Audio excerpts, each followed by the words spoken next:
मरहबा collection mall, readymade कपड़ों का भरपूर खजाना, jeans pant, T shirt, cargo pant, night pant, बच्चे और बच्चियों के लिए अच्छे खूबसूरत और उम्दा ड्रेस। पता याद रखे, जमुर हाई स्कूल मेन रोड, जैतून हजीन मस्जिद के पास, मालदा चौक। तशरीफ फरमा पार्टी के तमाम जिम्मेदारान, पे डाल दिया। मेरे सामने तशरीफ फरमा बुजुर्ग हजरात, नौजवान साथी, दोस्तों और साथियों, सबसे पहले मैं आप लोगों का शुक्रिया अदा करता हूं। कल रात आप लोगों को दावत दी गई व्हाट्सएप के जरिए और आप लोगों ने अपना वक्त निकालकर आप लोग यहां पर आए और मीटिंग को कामयाब किया। मैं आप लोगों का शुक्रिया अदा करता हूं। तमाम ही हमारे साथियों ने अपनी बात आप लोगों के सामने, शहर के आवाम के सामने बातों को रखा। आप लोगों ने भी सुना। कई लोगों ने मशवरा दिया, कई लोगों ने जज्बाती बातें की। बहरहाल ये शहर हमारा है, यहाँ हम पैदा हुए और इंशाअल्लाह मरना भी यही है, दफन भी यही होना है। ये हमारा अपना शहर है।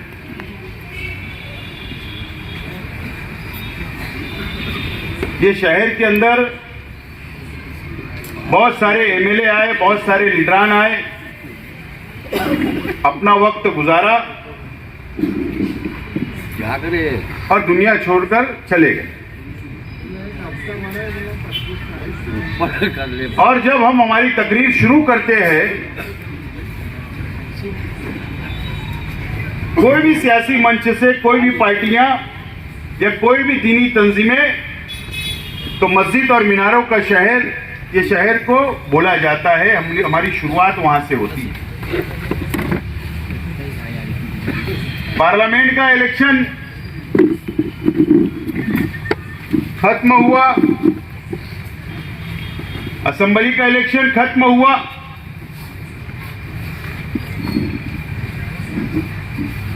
पार्लियामेंट के अंदर भी बीजेपी की हुकूमत आई, महाराष्ट्र के अंदर भी बीजेपी की हुकूमत आई।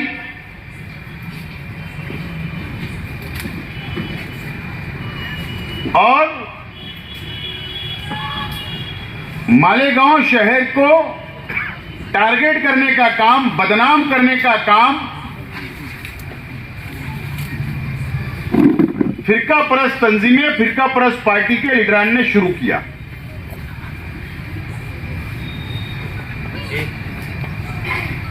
लैंड जिहाद, ओट जिहाद, लॉ जिहाद,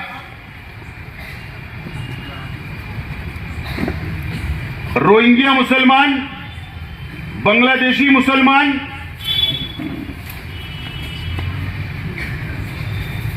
हर तरीके से बदनाम करने का काम मालेगांव शहर को किया जा रहा है।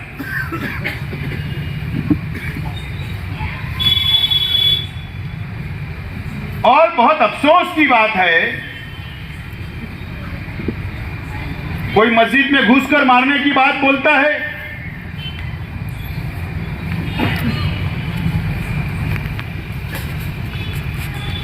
बहुत सारे शहर को बदनाम करने का, टारगेट करने का काम फिरका परस्त पार्टियों की जानिब से, उनके लीडरान की जानिब से किया जा रहा है। और अफसोस की बात यह है कि वो लीडरान जो शहर को बदनाम कर रहे हैं, टारगेट कर रहे हैं, वो सिर्फ कॉर्पोरेशन या प्रांत ऑफिस तक महदूद नहीं है, बल्कि शहर के अंदर भी वो अपनी गाड़ी लेकर घूम रहे हैं, शहर का दौरा कर रहे हैं। कोई बोलने वाला नहीं, कोई आवाज उठाने वाला नहीं है।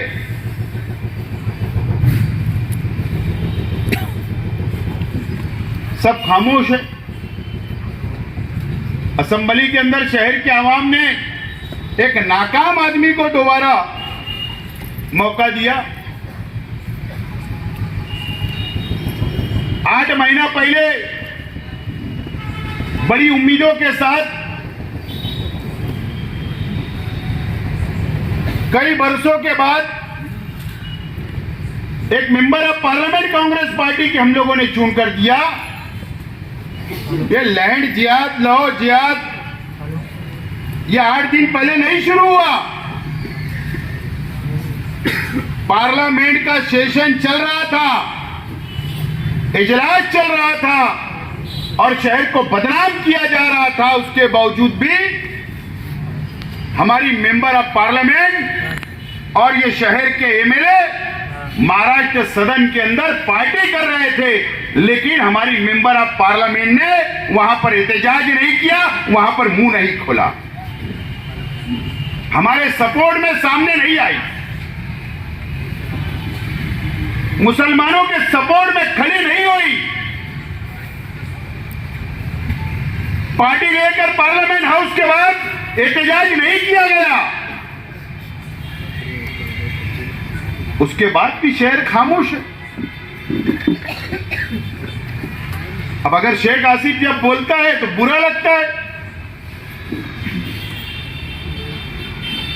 बहुत बुला बुला के कई तंजीमों ने इस्तेकबाल किया,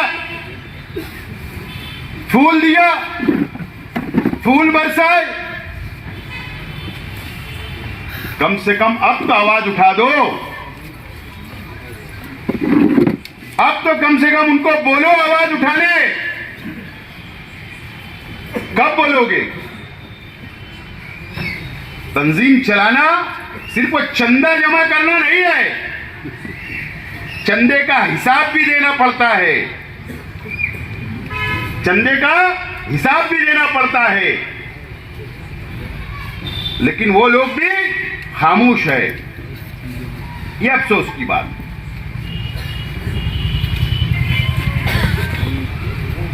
शहर को बुज़दिल बनाया जा रहा है।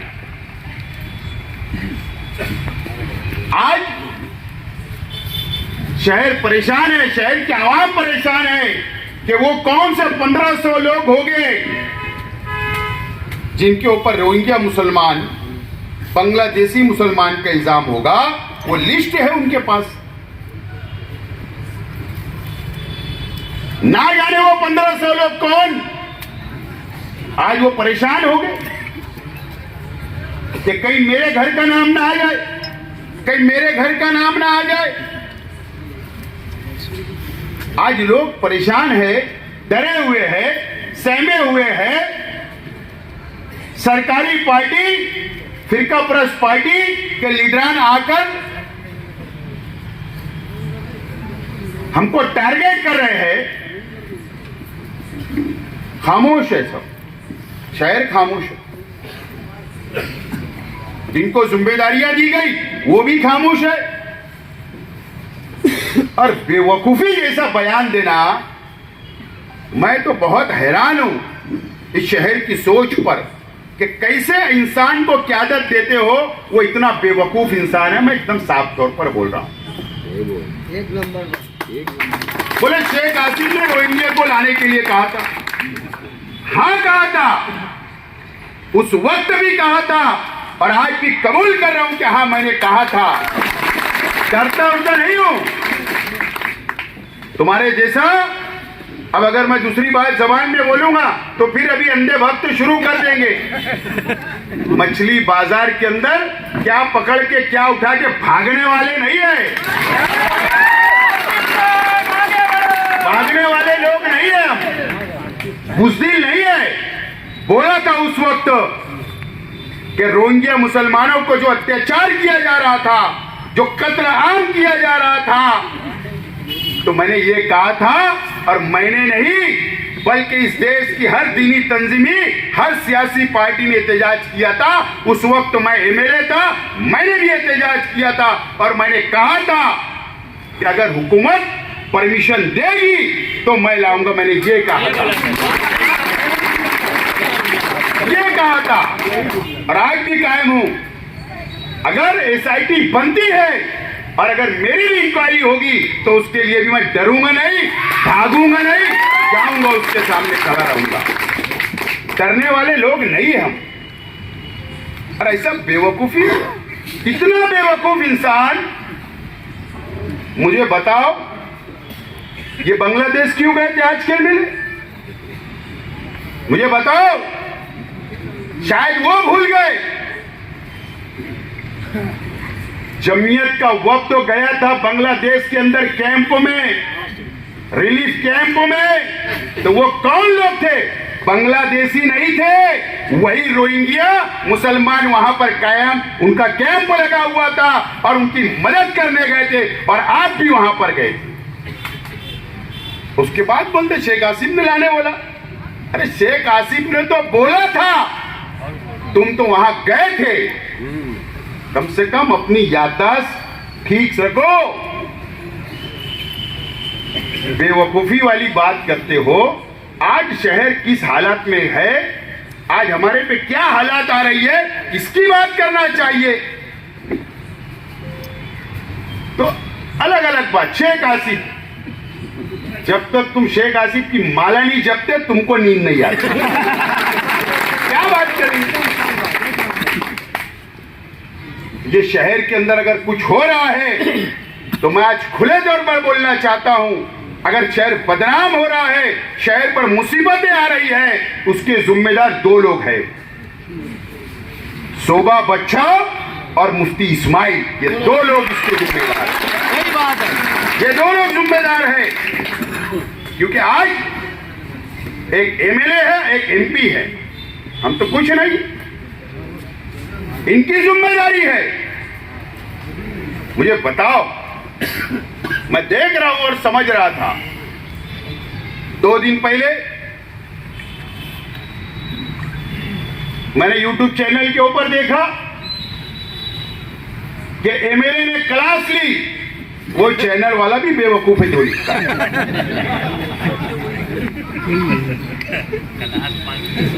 कमिश्नर के पास राउंड टेबल मीटिंग, काय के वास्ते गए थे? माल के वास्ते गए थे, माल के वास्ते। अंडरग्राउंड माल नहीं गिरा डब्बे में, वहां जाके दम में कचरा, ये शिकायत। मुझे बताओ, 1500 दाखले की जो बात चल रही है वो कारपोरेशन के अंदर नोंद है, वहां दाखले बने। ये 3 घंटा वहां पर थे, एक बार भी इन्होंने उससे कमिश्नर से पूछा क्या कि कौन से 1500 है और किस अधिकार से किरीट सुमैया यहां पर आप बुला रहे हो? इनकी जिम्मेदारी थी। 3 घंटे के अंदर एक अल्फाज नहीं निकला। तुम्हारे जाति मुफाद के लिए तुम कारपोरेशन में जाते हो, धंधे के लिए कारपोरेशन में जाते हो, ठेकेदारी का बिल निकालने के लिए जाते हो, और कमिश्नर को और प्रशासन को तुम दम में लेते हो। और कमिश्नर, उसको भी अगर बोला जाए बेवकूफ है तो कोई बात नहीं। मैंने बोल दिया था, बोले यार तुमने मुझे बेवकूफ बोले, मला है तू? मुंह में बोला था, पूछ लो असलम भाई, मला है तो बोला ना। अब मैं लेटर देता इसको पीर के लिए कि मुझे कारपोरेशन का अकाउंट चेक करना है, कितने ठेकेदारी कौन कौन कर रहा है, बजाय किसको बेचा ये बता। क्या तू प्रशासक बोलकर शहर के अंदर कौन से 4 चांद कमिश्नर ने लगाया? अब मैं लेटर देता और मुझे भी अब हिसाब देखना है, जैसे तू किरीट सुमैया को दिया लेटर, अब मुझे दे, कौन से अधिकार से दिया? बोलने वाला कोई नहीं है तो कुछ भी चलेगा इस शहर में। एमएलए बेवकूफ होगा वो बर्दाश्त कर सकते, हम नहीं। हमारे पास अल्लाह का करम है, सब तजुर्बेकारों की फौज है, हम लड़ सकते, झगड़ सकते। मैं आज किरीट सुमैया ये एसआईटी बनाना, एसआईटी बनी, क्या समझ रहे हो आप? सिर्फ 3 वर्ड है, एसआईटी, आम लोगों को यह पता नहीं है। मैं एमएलए रह चुका हूं, बहुत बड़े केस में, बहुत सीरियस केस में एसआईटी बनती है, बहुत बड़े केस में एसआईटी बनती। अगर हुकूमत ने एसआईटी बनाई, होम डिपार्टमेंट ने एसआईटी बनाई, तो आप उसको मामूली मत समझिए, मामूली मत समझिए। और आज मैं दावे के साथ बोलना चाहता हूं, किरीट सुमैया हो या फिरका परस्त तंजीमें हो, जो लोग शहर को बदनाम करते हो, या सरकार को भी मैं एकदम साफ अल्फाज में बोलना चाहता हूं और चैलेंज देना चाहता हूं कि मालेगांव शहर के अंदर न कोई पाकिस्तानी रहता है, न कोई बांग्लादेशी रहता है और न कोई रोहिंग्या रहता है। मैं जिम्मेदारी से बोल रहा हूं, यह हुआ होगा, यह हुआ होगा, मैं मानता हूं। जो मुझे दिख रहा है मैं बोल रहा हूं, यह हुआ होगा कि एजेंट लोगों की गलती होगी कि नाम के अंदर कुछ फॉल्ट कर दिए गए होंगे, कुछ गलतियां कर दी गई होगी। ये मैं मानता हूं कि एजेंट लोग पैसा लेकर, अब हमारे वहां आमतौर पर यह परंपरा चली आ रही है कि खुद हम जाकर कारपोरेशन में दाखिला नहीं बनाते, हम खुद जाकर एफिडेविट नहीं करते। हम लोग ये करते हैं कि एजेंट को 1000-2000 रुपया दे देते कि यार ये मेरे बच्चे का नोन भी करा दे, एफिडेविट करना एफिडेविट भी करवा ले और मुझे घर बैठे जन्म दाखला ला कर दे दे। ये हमारे यहाँ परंपरा चलती है। मैं साफ तौर पर पुलिस प्रशासन को बोलना चाहता हूं, एसआईटी बनी, आईजी साहब उसके प्रमुख है, मैं आईजी साहब को बोलना चाहता हूं, मैं महसूल डिपार्टमेंट को बोलना चाहता हूं, मैं शहर की पुलिस डिपार्टमेंट को बोलना चाहता हूं, मैं प्रांत ऑफिसर को बोलना चाहता हूं कि एसआईटी आप बनी, ठीक है, हमको कोई डर नहीं है। यहां न कोई हिंदू, न पाकिस्तानी है, न रोहिंग्या है, न बांग्लादेशी है, इसलिए हमको कोई डर नहीं है।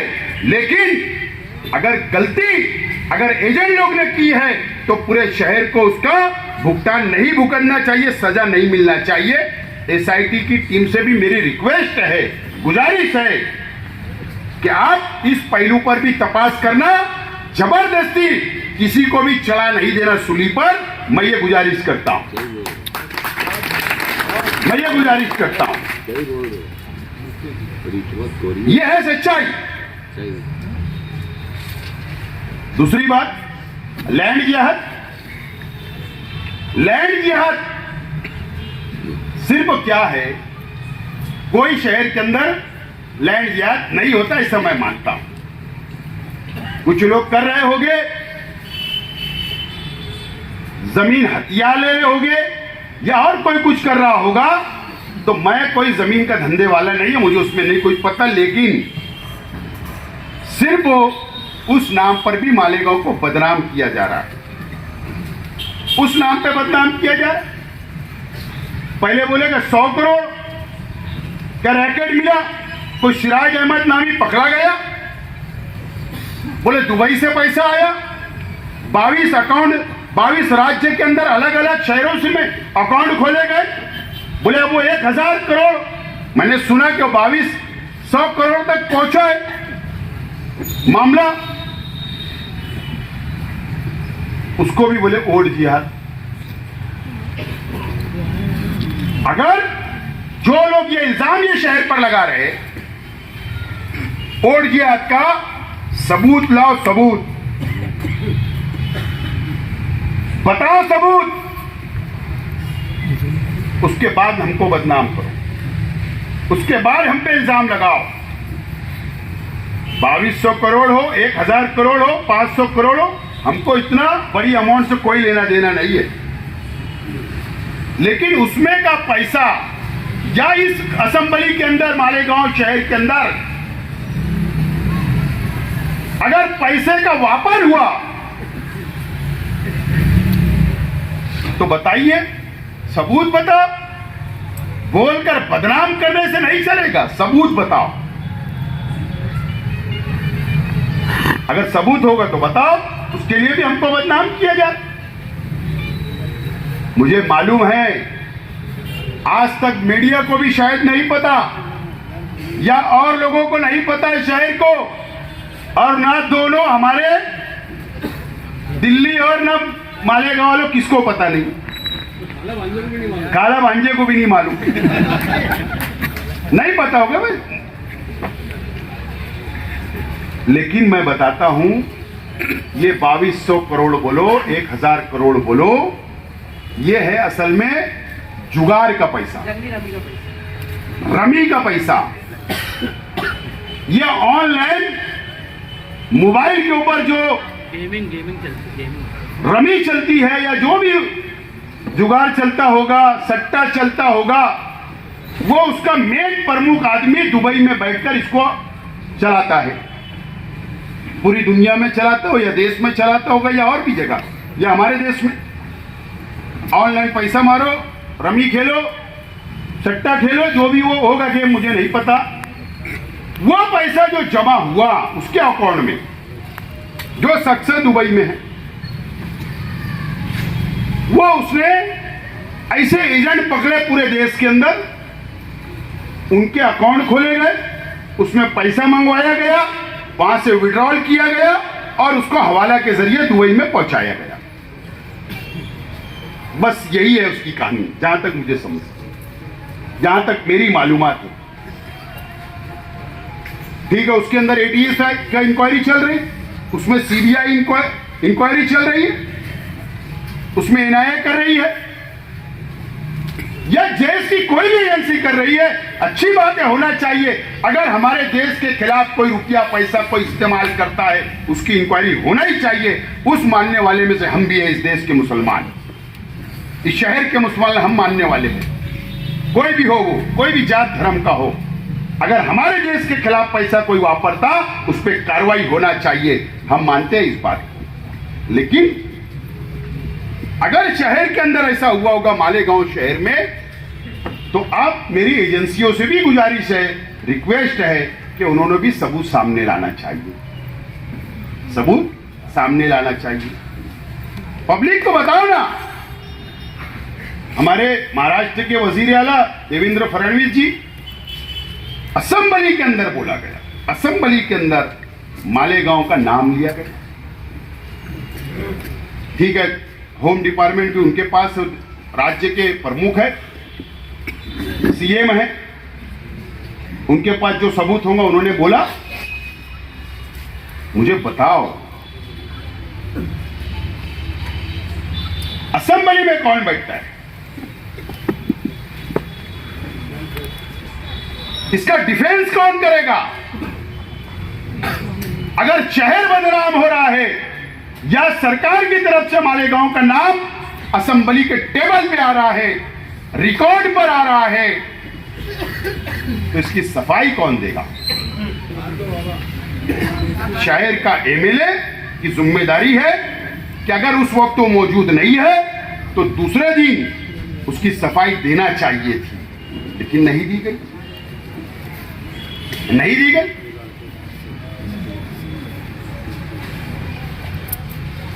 विधान परिषद में जहां पर एमएलसी एमएलए बैठते हैं, वहां पर लैंड जिहाद का मुद्दा आया, कोई सफाई असेंबली में नहीं दी गई। लॉ जिहाद का मुद्दा, कोई सफाई नहीं दी गई। गौवंश का मुद्दा, कोई सफाई नहीं दी जा रही। कौन देगा? कौन देगा? किसकी जिम्मेदारी है? शहर के एमएलए की जिम्मेदारी है। और अगर हमारे शहर को बदनाम किया जा रहा है, सीबीआई इसमें हमारे शहर के इंक्वायरी कर रही है, तो किसकी जिम्मेदारी है? मेंबर ऑफ पार्लियामेंट की जिम्मेदारी है। सीबीआई सेंट्रल गवर्नमेंट के अंडर में चलती है, एनआईए सेंट्रल गवर्नमेंट के अंदर में चलती है, तो ये पार्लियामेंट की मेंबर की जिम्मेदारी है कि वहां पर जाकर हाउस में खड़े रहकर बोलना चाहिए। लेकिन सिर्फ वो यहां पर रेस्ट हाउस के अंदर आकर बैठकर सिर्फ बयानबाजी करके चले जाना, तुम दूसरों को बेवकूफ बना सकते हो, हमारे जैसे लोगों को तुम बेवकूफ नहीं बना सकते। मैं एकदम साफ तौर पर बोलना चाहता हूं, ये मेरे शहर का मसला है, कोई पार्टी उटी का मसला नहीं है, कोई पार्टी वाला मामला नहीं है ये, कि मैं इस पार्टी का तुम उस पार्टी का मामला नहीं है।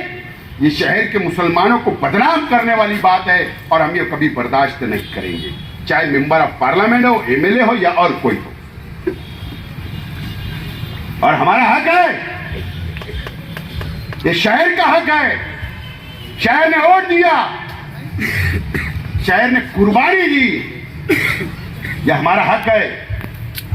और हम बोलेंगे 5 साल का हिसाब लेंगे, ये याद रखना। ये बर्दाश्त हम करेंगे नहीं, तुम्हारी चापलूसी हम करेंगे नहीं, ये याद रखना। और हम किसी से डरने वाले लोग नहीं है। ठीक है, पर्दे के पीछे तुमने मुझे बहुत फंसाने की कोशिश की, लड़ लिया तुमसे, बढ़ गया आगे, लेकिन ये सब चलेगा उलेगा नहीं। तुम्हारी जिम्मेदारी है, जिम्मेदारी कबूल करो। शहर से माफी मांगो, एमएलए ने भी, पार्लियामेंट मेंबर ने भी माफी मांगना चाहिए, आवाज उठाना चाहिए। आज हमारा अपना मुतालबा है कि शहर के ऊपर जो मुसीबतें आ रही है, कौन आवाज उठाए? कोई बात नहीं, ये बात आप लोग समझ लो। मैं एकदम साफ तौर पर आज बोलना चाहता हूं तमाम ही मेरे साथियों से, मैं शहर की आवाम से। ठीक है, आप लोगों की जज्बात की कदर करता हूं मैं, हमारे जिम्मेदारों के भी जज्बात की मैं कदर करता हूं। ठीक है, हम 162 वोट से इलेक्शन हार गए, हमको हार का सामना करना पड़ा, लेकिन ये शहर हमारा है और हमको ये शहर के साथ रहना है। शहर पर मुसीबत आएगी तो हमको फिरका परस्तों से लड़ना पड़ेगा। इसके लिए हमारे जज्बात सरे-दस्त बाजू में रखना चाहिए, नाराजगी बाजू में रखना है और हमको आगे बढ़ना चाहिए।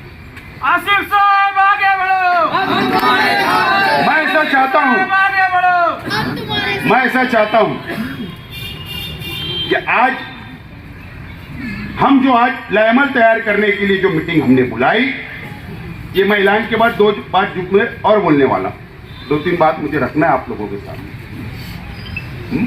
आज हम इस नतीजे पे पहुंचे हैं, हमारा ये लाएमल है, ऐसी मेरी अपनी सोच है इस शहर के मुफाद में कि हम लोग पार्टी का कोई झंडा ना हो इस लड़ाई के अंदर। हमको किससे लड़ना है? फिरका परस्त तंजीमों से, उनके लीडरान से, उनकी पार्टी के लीडरान से, जो शहर को बदनाम कर रहे हैं, जो बदनाम कर रहे हैं, उनसे हमको मुकाबला करना पड़ेगा कानूनी तौर पर, मजबूती से। और मैं इस नतीजे पे पहुंचा हूं कि इसमें जो लड़ सकते हैं, साफ तौर पर जो हमारे दूसरी पार्टियां शहर के अंदर, मैं एकदम साफ तौर पर ऐलान करना चाहता हूं कि हमको समाजवादी पार्टी से एक वक्त की शक्ल में बात करना चाहिए। मैं ये चाहता हूं कि कम्युनिस्ट पार्टी से हम लोगों को बात करना चाहिए। मैं ये चाहता हूं कि बहुजन विकास आघाड़ी प्रकाश अंबेडकर साहब की तंजीम से बात करना चाहिए शहरी लेवल के ऊपर। और मैं ये चाहता हूं कि हमारे शहर के वकीलों से बात करना चाहिए, कुछ वकील लोगों से बात करना चाहिए। और इस तरीके से अगर वो लोग तैयार हो गए, समाजवादी पार्टी, कम्युनिस्ट पार्टी, बहुजन विकास आघाड़ी या और जो हमारे दलित भाइयों की पार्टी है उनसे, और वकील हजरात से अगर बातचीत हो गई, तो हम उन लोगों से बात करके उनको एक प्लेटफॉर्म बन सकता है क्या, वो हमारी बात पर इत्तेफाक कर सकते हैं क्या हम साथ मिलकर काम कर सकते हैं क्या हम फिरका परस्तों को जवाब दे सकते हैं क्या, अच्छी तरीके से कानूनी तौर पर और तजुर्बेकार टीम हम उन लोगों के साथ में मिलकर एक बड़ी एक तजुर्बेकार टीम बनाकर क्या हम लोग उन लोगों से मुकाबला कर सकते हैं क्या, हम लोगों को इसके ऊपर सोच विचार करना चाहिए। और इसके लिए मैंने ये फैसला किया हूं, ये मेरी मर्जी से, कि हम लोग इसके अंदर 15 रुकन कमेटी मैं आज ऐलान करता हूं। ये 15 रुकन कमेटी जाएंगी समाजवादी के पास, उनकी लीडरान से मिलेंगी मुकामी, कम्युनिस्ट लीडरान से मिलेंगी मुकामी, दलित भाइयों की जो पार्टियां उनसे मिलेगी मुकामी, और वकील हजरात से बात करेंगे। और ये काम हम 24 जनवरी से पहले हम लोग ये काम मुकम्मल करें। और उसके बाद अगर सब तैयार हो जाए तो 24 तारीख को मुश्तरका तौर पर कहीं एक बैठक की जाए और वहां पर एक मजबूत लाएमल तैयार करके उन सब लोगों को मिलाकर, हमारे अपने जिम्मेदार उसमें मिलकर एक बड़ी जम्बूजेट हम लोग एक प्लेटफॉर्म तैयार करें। और अगर बीजेपी फिरका परस्त पार्टी है तो एमआईएम भी उतनी ही फिरका परस्त पार्टी है, इसलिए उनको साथ नहीं लेना है। ये बात का आज मैं ऐलान करता हूं। और 15 रुकन कमेटी के अंदर एजाज उमर, साबिर गवर साहब, असलम अंसारी साहब, शकील बेग साहब, शेख जावेद शेख अनीस साहब, एडवोकेट हिदायतुल्ला, सगीर भाई ट्रैक्टर वाला, फारूक मोहम्मद हनीफ कुरैशी, सलीम अनवर, रियाज अली, शफीक बॉक्सर, इश्तियाक 42, इकलाक शाह, इब्राहिम भाई साइकिल वाला और सलीम भाई गैरेज वाले। ऐसा मैं 15 रुकन कमेटी का ऐलान करता हूं।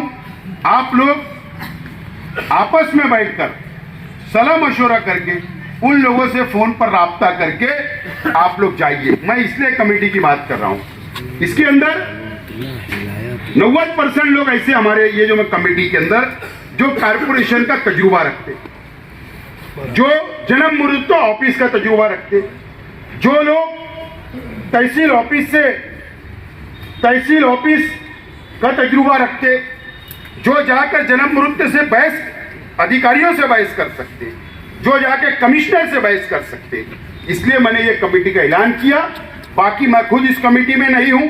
जब 24 तारीख से पहले जो भी लाएमल बनेगा उसके बाद बाकी हम सब लोग मिलकर उस कमेटी में जो प्लेटफॉर्म बनेगा उसके अंदर हमको सबको मिलकर फिरका परस्त तंजीमों से रास्ते की भी लड़ाई और कानूनी भी लड़ाई लड़ने के लिए हमको तैयार रहना रहेगा। इस बात का आज मैं ऐलान करता हूं। दोस्तों और साथियों, शहर सिर्फ इन लोगों से बदनाम नहीं हो रहा है। झुमका गिरा बरेली के बाजार में, कहा झुमका गिरा बरेली के बाजार में। इरफान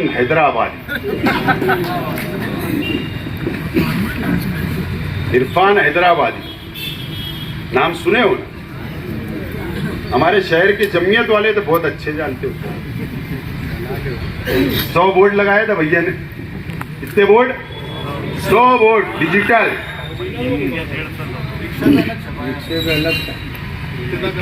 एमएलए जवाब नहीं दे रहे। मैं शॉर्ट बोलूंगा, एमएलए जवाब नहीं दे रहे। जवाब तो देना पड़ेगा,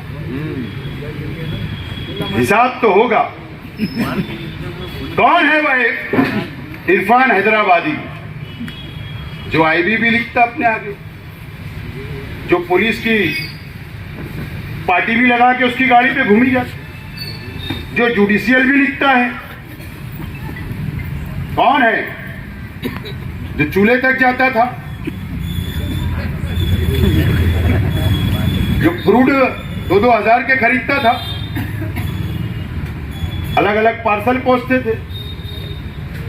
कौन है? क्यों आया था शहर? क्यों दी गई पनाह? तो जवाब अच्छा है, आप खुद दे दो मुशारत चौक में बैठकर।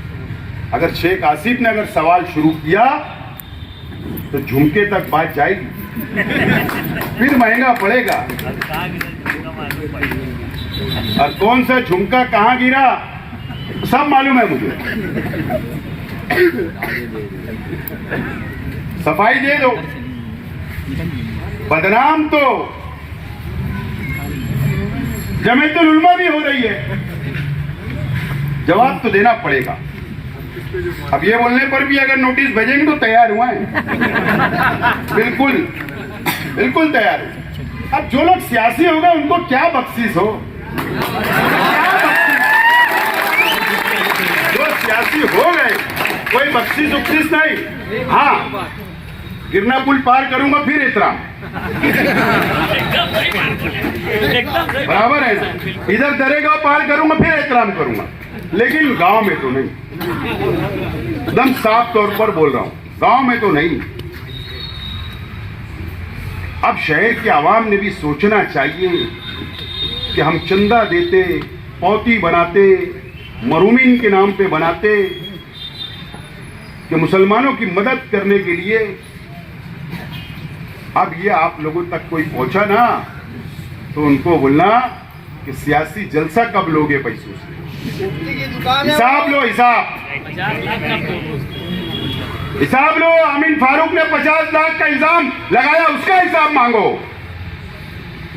उसका हिसाब। तुमने हिमायत किसके बोल कर दी मुफ्ती इस्माइल को इलेक्शन के अंदर, वो हिसाब मांगो।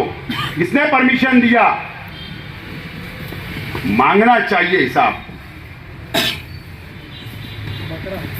सब हिसाब मांगना पड़ेगा एकदम साफ तौर पर। जो सियासी हो गए उनको बख्शीश नहीं। बहरहाल इरफान हैदराबादी का हिसाब तो आपको टाइम, जो भी तुमको 5-6 दिन लग रहा ले लो, उसके बाद मैं प्रेस कॉन्फ्रेंस लेने वाला हूं। हैदराबाद में कौन से पुलिस स्टेशन में एफआईआर है? पूना में कौन से पुलिस स्टेशन के अंदर एफआईआर है? वसई में कौन से पुलिस स्टेशन के अंदर एफआईआर है? सब मटेरियल मेरे पास आ चुका है। उसमें कंप्लेनर 2 लेडीज है, 2 लेडीज, 2 लड़कियां हैं कौम की एफआईआर के अंदर। और वो एफआईआर जब पढ़ोगे तो ऐसा लगता है कि कोई पिक्चर चल रही है। सब बताऊंगा, अभी बताने वाला हूं। अच्छाई और बुराई की बात की। इलेक्शन के 2-3 दिन पहले ऑडियो रिकॉर्डिंग उनके रिकॉर्डिंग हुई, छोले की चटनी। अब वो भी समझ रहे कि अब कुछ नहीं बचा। सियासी इंसान हूं, आखिरी दाव मेरे पास में बचा के रखता हूं, कारपोरेशन का इंतजार। अच्छाई और बुराई अब ये शहर को हम बताएंगे, सब बताऊंगा। बहरहाल कहां का एफआईआर हुई, कैसे हुआ, कैसे फ्रॉड हुआ, असेंबली के अंदर कैसा पैसा खर्चा किया गया, कहां से पैसा आया, किसको दिया गया, सब बताऊंगा। कहां कहां का सफर आपका हुआ, देश के बाहर कितने डैम गए, देश के अंदर कितने डैम गए, सब मटेरियल है मेरे पास, सब मटेरियल है। बस आपको मैं चाहता हूं कि इज्जत अगर ढांकना है तो आप सफाई दे दो कि वो इरफान हैदराबादी कौन, और नहीं तो फिर मैं प्रेस लूंगा। और जब मैं बताऊंगा तो जब अंधे भक्त आप भी मेरी प्रेस को अच्छी तरीके से सुनना कि तुम्हारा कायद किस तरीके का, किस रेंज का आदमी है। और ये शहर भी देखेगा, शहर को भी सोचना पड़ेगा।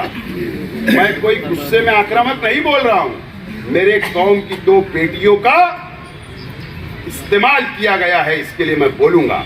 अगर फिरका परस्तों के खिलाफ हम बोलने के लिए तैयार है तो आप जो कौम के नाम पर जो धोखा इस कौम को दे रहे, तो हम आपके खिलाफ भी बोलना हमारी जिम्मेदारी है, हमारी जिम्मेदारी, और हम बोलेंगे। दोस्तों और साथियों, आज पार्टी के तमाम ही जिम्मेदारान हैं, हम सब जिम्मेदारान यहाँ बैठे हैं। कारपोरेशन का चुनाव 22 जनवरी के बाद हम लोगों को समझ में आ जाएगा कि सुप्रीम कोर्ट का जो भी फैसला आएगा उसके बाद एक प्लान तैयार हो जाएगा, सरकार बना लेगी और हमको समझ में आएगा कि कारपोरेशन का इलेक्शन कब है।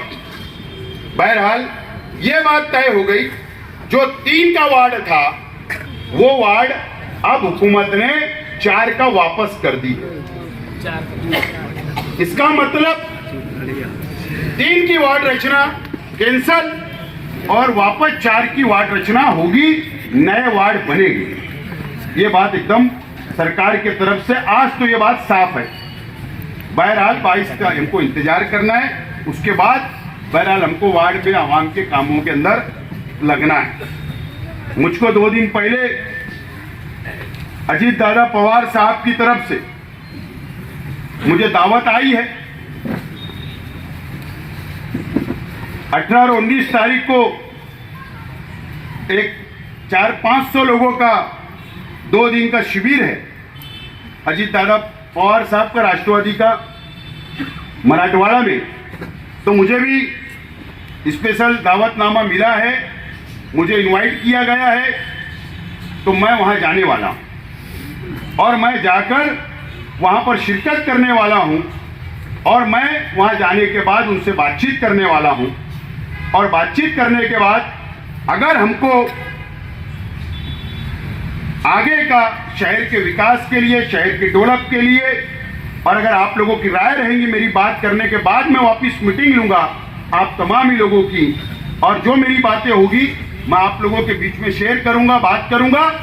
और जो अगर हम लोगों को सपोर्ट मिल सकता है, अगर हम लोगों को सरकार की तरफ से इस महाराष्ट्र के मुसलमानों को अगर सपोर्ट मिल सकता है, सहारा मिल सकता है, तो उसके बाद हम लोग अच्छा फैसला ले सकते हैं। लेकिन मुझे दावत आई है, मैंने दावत कबूल की है और 18-19 तारीख को मैं 2 दिन मैं उस प्रोग्राम में जाऊंगा, वहां पर मैं बैठ के बातचीत करूंगा और जो बातचीत वहां होगी उसके बाद आप लोगों को मीटिंग बुलाकर हम लोग आगे सियासी फैसला लेंगे। इस बात की इजाजत ले रहा हूं, तैयार है आप लोग? जाऊं मैं? आसिफ साहब कहीं भी रहो, तो मैं जाऊंगा, ये बात करनी, कहीं भी जाओ, हम तुम्हारे साथ हैं। मैं जाऊंगा। बहरहाल मैं ये तमाम ही बातें आज आप लोगों से मुझे बात करनी थी। और इलेक्शन पिटीशन का आप लोगों ने अखबारात में पढ़ा कि इलेक्शन पिटीशन हमारी अपनी दाखिल हुई और अल्लाह के करम से बहुत मजबूत इलेक्शन पिटीशन हमारी अपनी दाखिल हुई, बहुत मजबूत दाखिल हुई है। बराबर। मैं आज एक वीडियो देख रहा था, तो वीडियो देख रहा था कि अमेरिका के अंदर शेर की और कुत्ते की रेस लगाई गई। क्या बोलो है मेरे पास हुए, शेर और कुत्ते की रेस लगाई गई। कुत्ता भागते चले गए, शेर वहीं रुक गया। याहू। शेर रुक गया, कुत्ता भाग गया रेस में। तो वहां जिन लोगों ने रेस लगाई उन्होंने बोला कि ऐसा क्यों हुआ, रेस तो दोनों की थी। तो शेर का उसको चेक किया गया, डॉक्टर की टीम ने चेक की कि ऐसा शेर ने क्यों किया। तो क्या हुआ पता है? बोले शेर के ब्लड में ऐसा है कि वो कुत्तों के साथ रेस नहीं लगाता, वो अपनी बराबरी वालों के साथ अपनी बराबरी वालों के साथ रेस लगाता है।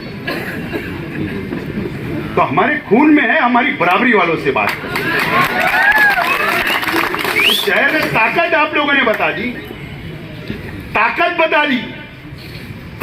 मुझे तो पहले शुरुआत में बोले शेख आसिफ 30 में अवर ही हो रहा, बोले शेख रशीद साहब का इंतकाल हो गया, खलील दादा का इंतकाल हो गया, पार्टी की ओर भी गई, बोले अब 30 तक आएंगे और ये लपेटे जाएंगे 4 नंबर पे। आप लोगों की मेहनत, हमारे कार्यकर्ताओं की मेहनत, आप लोगों की मोहब्बत शेख रशीद साहब से, खलील दादा से, मेरे परिवार से और ये जिम्मेदारान की हमारी हिकमत अमली और ये शहर की आवाम ने ये साबित कर दिया। न यहाँ कांग्रेसी वोट थी, यहाँ पर वोट थी तो तुम्हारी अपनी वोट थी। और आज अल्लाह का करम है कि 1,09,000 से ज्यादा वोट लेकर हमने 40,000 का जब को मारे हैं। ये कोई कमी नहीं है। और अगर कोई हम पे 2 जुमला बोलने से, तुम्हारी औकात क्या है? इलेक्शन पिटीशन पे बात करोगे? अरे अल्लाह का करम है, शेख आसिफ मालेगांव कोर्ट से लेकर हाई कोर्ट और हाई कोर्ट से लेकर सुप्रीम कोर्ट का भी दादर चढ़ चुका है। समझे? कानून समझता है। मैं कभी चापलूसी नहीं किया किसी लीडरान की फंड के लिए, रोड का फंड दे दो, 10% में बेच डालो, ये धंधा नहीं है, समझे? ये सब काम शेख आसिफ ने कभी किया नहीं और ना मेरे बाप ने कभी सिखाया नहीं और ना वो कभी करूंगा। और एकदम जाबाज बनकर आप भी और हम भी ये शहर में सियासत करते हैं और करते रहेंगे, किसी से डरने उड़ने की जरूरत नहीं है। हम हमारे अपने दम के ऊपर, आप लोगों के दम के ऊपर ये शहर के अंदर हम लोग खड़े हैं, सियासत कर रहे हैं, गरीबों के काम करते, वहां तक पहुंचते, उनको साथ लेकर चलते, जब जाकर ये पहाड़ खड़ा हुआ है। और ये पहाड़ कम नहीं होना चाहिए, इसकी जिम्मेदारी मेरी भी जहां तक और आप लोगों की भी है। तुम देखो, कुछ दिन रुको, तुम ईमानदारी से बोल रहा हूं। मैंने कल एक शख्स को कहा कि यार मुझे आप लोगों ने नहीं पहचाना, मुझे पहचानो, मुझे पहचानो, मैं कौन हूं। मैं जिस दिन आप लोग मुझे पहचान जाओगे, मेरी कदर करोगे, मेरी तुमने कदर नहीं की। एक शख्स को बोला मेरी कदर नहीं की आप लोग, लेकिन जो लोगों को शहर की आवाम ने क़यादत सौंपी है, वो और उनकी पार्टी के लोगों का किरदार बोल रहा हूं, किरदार, चंद दिनों रुको, इनके सब किरदार बाहर आने वाले, सब बाहर आएंगे। मैं जिम्मेदारी से बोल रहा हूं। क्या क्या पाखंड किए, कैसा कैसा झूठ फैलाते, कैसा क्या करते हैं। कुछ दिनों रुक जाओ, 2-4 दिन रुक जाओ, 8 दिन रुक जाओ और आगे देखते रहना क्या क्या क्या क्या होता है। तो एक ने मैं सुना, जज्बात में बोल दिया, बोले कारपोरेशन के इलेक्शन के अंदर मुदाफात के अंदर डंडा लेकर जाकर मारो, बोले ऐसे ही बोलो ना, क्या बोले, डंडा लेके लाठी जाओ, लाठी, हाँ, जो दादागिरी करेगा बोले झोपड़पट्टी के अंदर जाकर लाठी लेकर मारो। तो इसकी काठी उठी क्या जो दूसरे काटेगा? हाँ?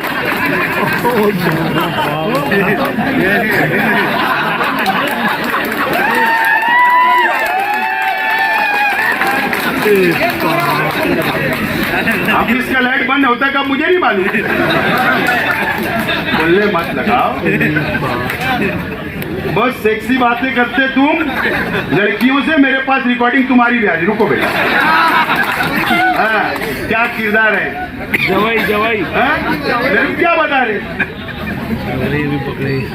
मैं खामोश था 2 महीने से, तो ये सोच रहे कि शेख आसिफ डर गया। हाँ, डर गया मैं। इलेक्शन पिटीशन एक काम हाथ में लेता मैं, इलेक्शन पिटीशन खत्म करा, 2 दिन हुआ खत्म, वो काम खत्म, वो लग गया। अभी दूसरा हाथ में लिया आज से। सब केस साथ में आएंगे ना, वकील है हम, केस हाथ में लेके उसको लड़ना और उसको अंजाम तक पहुंचाना ही तो हमारा काम है।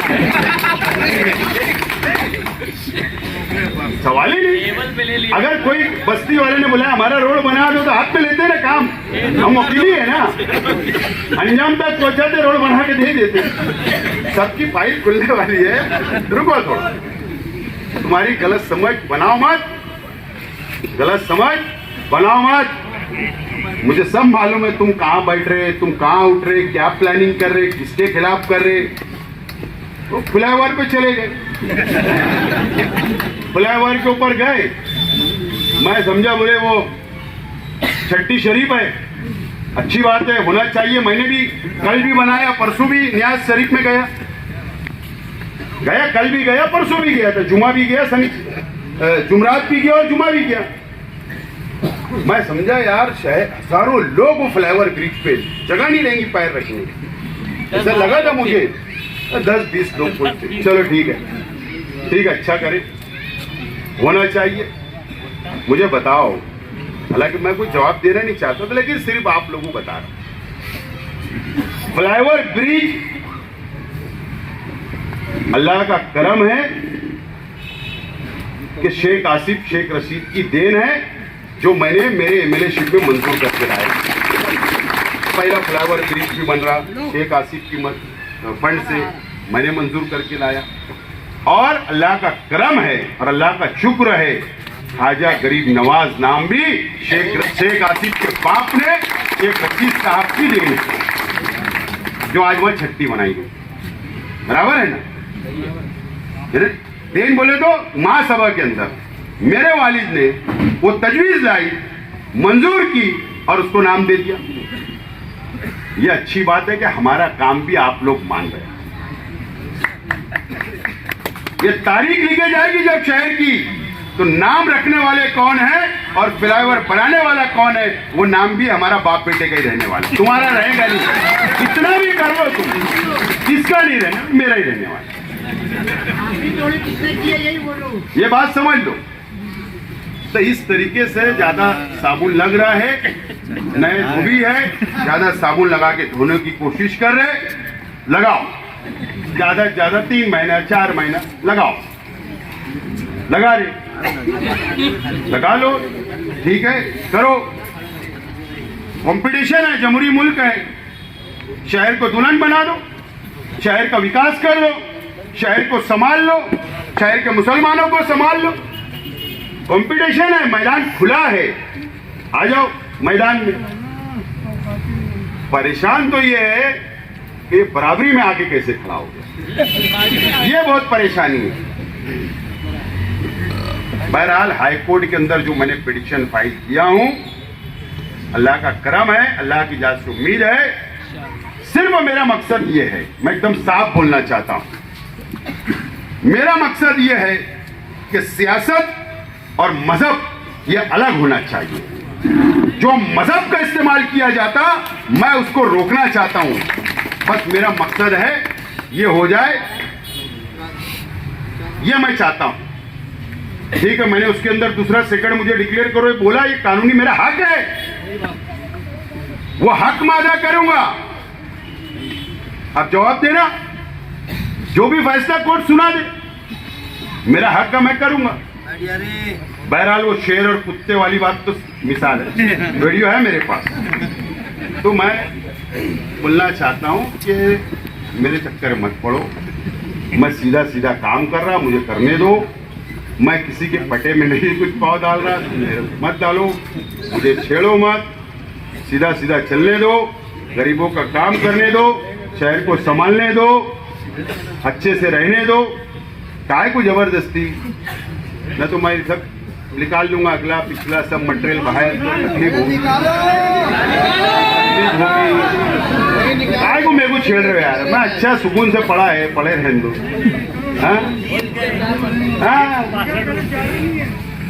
इलेक्शन आ रहे हैं ना, घोड़ा मैदान कारपोरेशन का इलेक्शन है, कौन किसके साथ पेक्ट करता, कौन किसकी मदद लेता, ये सब मालूम है ना। अभी तक तो मैंने कोई बदले की कार्रवाई किया नहीं और ना इरादा है, कुछ नहीं किया। अब तुम जबरदस्ती मुझे छेड़ोगे तो अच्छी बात भी नहीं है ना। सियासत में तो भी सब माफ है। तो मैं गुजारिश कर रहा हूं कि मुझे आराम से रहने दो, मैं काम कर रहा हूं, शहर को लेके चल रहा हूं, मेरे हमारे जिम्मेदार, हम आगे बढ़ रहे, बढ़ने दो। कंपटीशन है, जमहूरी मुल्क है, सबको हक है, सब लोग चलो, कहाँ हम तुमको रोक रहे। जब बुरा काम होगा आवाज तो उठाएंगे, अपोजिशन है, हक है। तो ये तमाम ही चीजें मैं उन लोगों को भी बोलना चाहता, पुलिस डिपार्टमेंट से बोलना चाहता हूं आखिर में, कि हमारे शहर के पुलिस डिपार्टमेंट से अपील करना चाहता हूं कि जिस तरीके से, ठीक है, सरकार है, पुलिस है, कानून है, SIT है, ATS है, ये कोई भी एजेंसी हो, ये अपने कानून के मुताबिक चलती है, उनको पूरा हक है, वो अधिकार है, वो इंक्वायरी करे, चौकसी करे, सब करे। लेकिन ये शहर का बैलेंस, ये शहर का बैलेंस बरकरार रहना चाहिए। यहां पर दरार पैदा नहीं होना चाहिए, यहां पर दो आर या पार नहीं होना चाहिए, जातिवाद नहीं होना चाहिए, सबको अपना हक है, ठीक है, हुकूमत बनी है, उनका हक है, वो अधिकार है, वो कर रहे। लेकिन पुलिस का काम है कि बैलेंसिंग बरकरार रहना चाहिए। हम ये शहर की बैलेंसिंग बरकरार रखने के लिए, ताउन देने के लिए कल भी तैयार थे, आज भी है और इंशाल्लाह कल भी रहेंगे। ये अपील करता हूं। कुरैशी भाई बैठे हैं, गौवंश गौ रक्षक, सब नवे आइटम देख रहे हैं आप लोग ये 2 महीने के अंदर। बहरहाल आज मैं डिपार्टमेंट से मुलाकात किया, कुरैशी भाइयों से बोलना चाहता हूँ। मैं आज गया था, आज मैंने पुलिस डिपार्टमेंट से बातचीत किया हूँ कि भाई हम लोग कानूनी तौर पर जो भी हलाल रोजी कमा रहे हैं हमको कमाने दो, किसी के भी बोलने पर हमारे ऊपर कार्रवाई ना हो। मैंने गुजारिश करके आया हूँ, उम्मीद है कि नतीजे अच्छे आएंगे। बहरहाल इससे पहले भी कहा था, आज भी बोल रहा हूँ कि जो इतराफ में जो नंगानाच हो रहा है वो पुलिस उसको लगाम लगाए, इतना ही आज पुलिस डिपार्टमेंट से मैं रिक्वेस्ट करता हूँ, गुजारिश करता हूँ। बहरहाल हमारा जो असल मुद्दा था, असल बात थी, जो हमने कमेटी बनाई और ये 4-5 ग्रुप से पार्टियों से बातचीत करने का, और बातचीत करके एक 24 तारीख तक एक उस पर फैसला और नतीजे पे पहुंचना है, और उसके बाद जो भी लाएमल बैठकर मुश्तरका तैयार होगा उसके लिए हम लोग आगे बढ़ेंगे। आप लोग यहाँ पर आए, आप लोगों का बहुत बहुत शुक्रिया और मेरी बात को खत्म कर